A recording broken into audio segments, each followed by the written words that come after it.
For us, in order to produce an ACOG, we start out with a forging. And that's 7075 aluminum. You won't find anything tougher.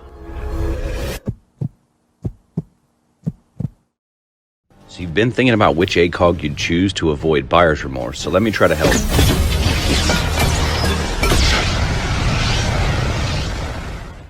I'll do you a favor and eliminate the models that won't cure your lust for owning an ACOG. The smaller models, in my opinion, can be avoided instantly.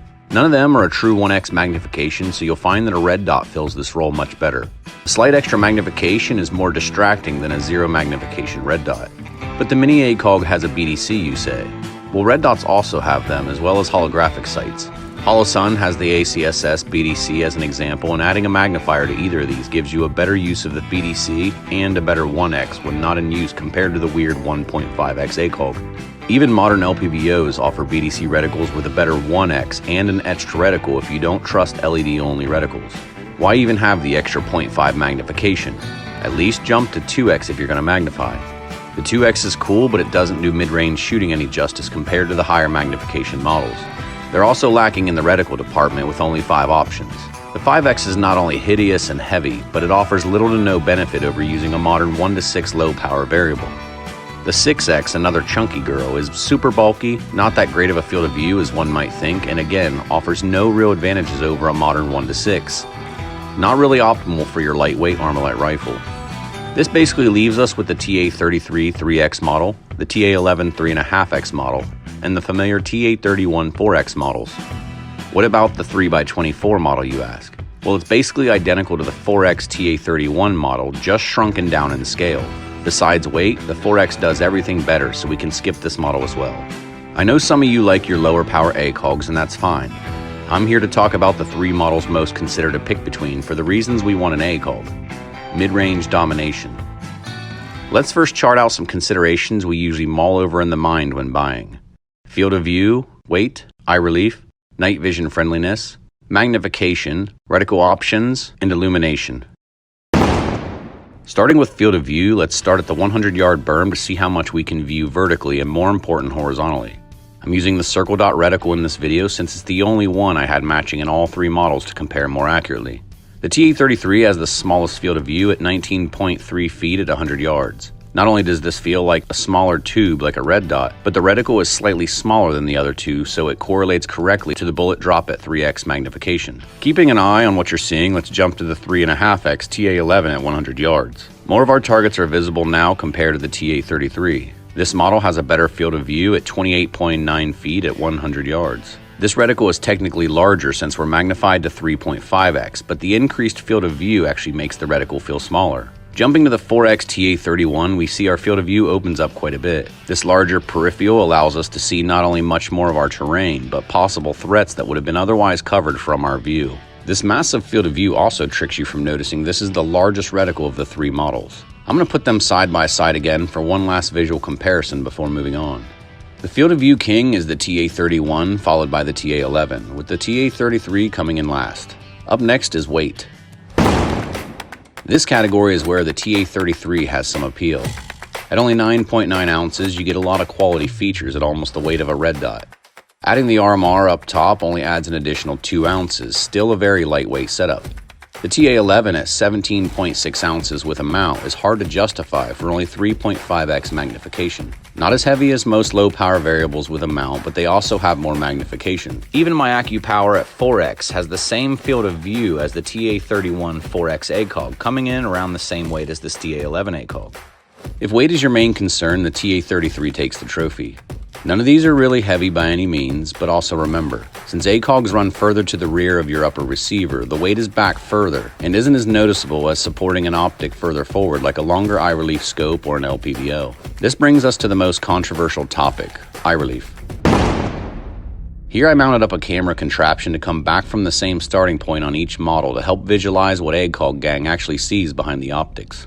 The TA-33 not only has the longest eye relief, but it was designed exactly for this reason.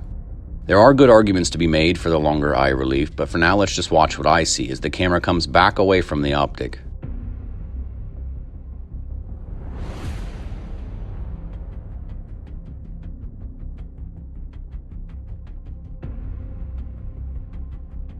Next, the TA11 3.5x.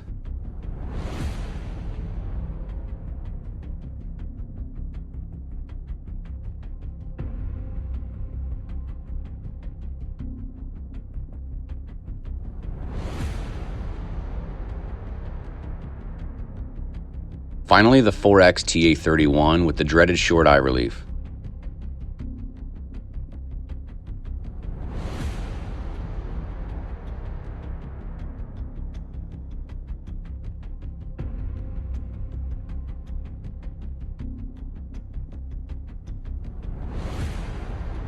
Here I marked a visual range of the eye relief behind each model that is actually usable to take a clean shot on target. Both the TA33 and the TA11 can be used further back and also allow you to maximize your field of view from a further starting point to the rear. The TA31 does require a shorter distance if you want to maximize your field of view. Too close and you'll start to see the internal black ring of the front objective lens where you can read the reticle information. If you can read the reticle nomenclature inside this 4X, you're being warned that you might get scope eye or, depending on the angle, crack the bridge of your nose. Shit sucks. Also know that I couldn't get the camera as close to the TA31 because of the camera mount. If I could, you'd see the internal black ring just like the other two models when you get closer than the recommended eye relief. If we use the eye relief stats on the website, they are talking about the moment you come back from the 0 point where the reticle information is in view to the point it disappears for an edge-to-edge sight picture. If we keep coming back further, the window starts to close in, shrinking our sight picture, and you've gone too far. This sweet spot is where they determine the proper eye relief distance, but online the TA33 says 1.9 inches, 2.4 for the TA11, and 1.5 for the TA31. Trijicon doesn't always list the correct information on their website, so be careful, fellas. Both the TA11 and TA31 are listed correct if we're going off this sweet spot distance. The TA33, however, has a sweet spot of more like 3 to 3.5 inches. This isn't the first time they've posted misleading information, like the ECOS reticle being listed as a 223 trajectory when it's actually a 5.56 trajectory BDC. I mention these types of errors so that you'll take these eye relief stats with a grain of salt. The 4X TA31 can actually be used from a range of 1 to 4 inches. Yes, the field of view starts to close in past this sweet spot, but even at 4 inches it has a similar field of view as the TA33, only magnified to 3x. You can still take a shot on target even though the edges have closed in a bit. Even the TA33 eye box closes in a bit if we come back from the optics sweet spot. You can still see some of the edge shadow while panning from left to right. The TA11 and TA31 at a similar distance all have a similar field of view with the collapsed eye box. This is basically what it looks like to use the bend and aiming concept behind each model. A smaller body of the TA33 probably gives you the best BAC use, but this concept isn't all it's cracked up to be since they're all a fixed magnification. I find it easier to use the written aiming concept. Inside 15 yards, I can point shoot faster with these ACOGs, whether I'm shooting over the optic or even hip firing. This isn't recommended unless it's a life or death situation where speed is key and you've actually practiced this. I just wanted to point out that a fixed magnification optic isn't as bad as we're led to believe, even though yes, red dots are obviously better for these closer distances. If we suck up to the optics and tell them they're beautiful, we can open up our field of view a bit, granting your eye and brain more information, helping you get on target quicker. The TA33 field of view doesn't change much up this close, but the other two open up quite a bit, minimizing the possibility of swiping past your target in a pinch. I do find it pretty annoying to use these optics up close compared to a red dot, and this is even more important when it comes to night vision dictated by helmets and night vision goggles. Because the shorter the eye relief is, the further back to the stock you will want to position the optic. This may cause some bumping issues with both the helmet itself, which is why you'll see soldiers and Marines tipping their helmets back to avoid contact. The 3.5x isn't so bad since we can mount it a bit further forward if we want, and the 3x TA33 is the best since it's a super long eye relief range, which allows you to mount this much further forward. This avoids contact altogether with your helmet, and adding an RMR up top on each of these models increases the likelihood of contact even more. Having said that, we'll still score our options accordingly, giving credit where it's due. The TA31's field of view is the trade-off for eye relief. When it comes down to actually using your ACOG under night vision, you have two passive options. The ACOG itself and a red dot of some kind mounted up top or canted to the side. If you watch part 4 of my passive night vision videos, you'll see even with your head back, stock extended, you should in theory aim through the ACOG, which doesn't work very well unless you're in a brighter backlit environment like an urban area. Now you'd think that the forward capability of the longer eye relief TA33 would help get behind the optic, but the smaller tube of this model doesn't allow a lot of light transmission, surprisingly making the 4X the best of the three passively. Since passive aiming through an ACOG is basically a pipe dream, you'll want to use some kind of RMR up top for passive night vision aiming. And this is where the TA33 shines. By having it further forward with an RMR, you don't contact the back of the ACOG like you do on the TA11 and TA31 models. Banging your nod on the back of the optic gets very annoying and is less than optimal under high-stress situations. By moving the ACOG further forward, you can create a gap similar to using a higher red dot in a forward position. The TA33 is light and mimics a red dot under nods very well with this higher RMR. The TA11 is doable, but the TA31 is not, unless you don't mind bumping your nods. I'm not loving this because of how far back this sits. Far back as the CPR will go on a typical buffer tube. And what I'm running into is I'm bumping my nod. Right now this is so far back that just to be able to consistently get the dot into my eye from this RMR is actually pretty tough to do. You're just bumping too much into this. This was maybe sitting a little bit further forward. It might actually be a little bit more usable. Not good. Don't forget this high RMR position requires a further zero distance compared to a lower mounted red dot to compensate for height over bore. If you don't know what I mean, check out my best zero red dot video. I'd say to avoid bumping your ACOG with nods for passive aiming, the TA33 takes the win with its ability to be mounted further forward while still being usable during the day. Up next, we got Magnification. Back to the rifle range, let's re-examine our sight picture.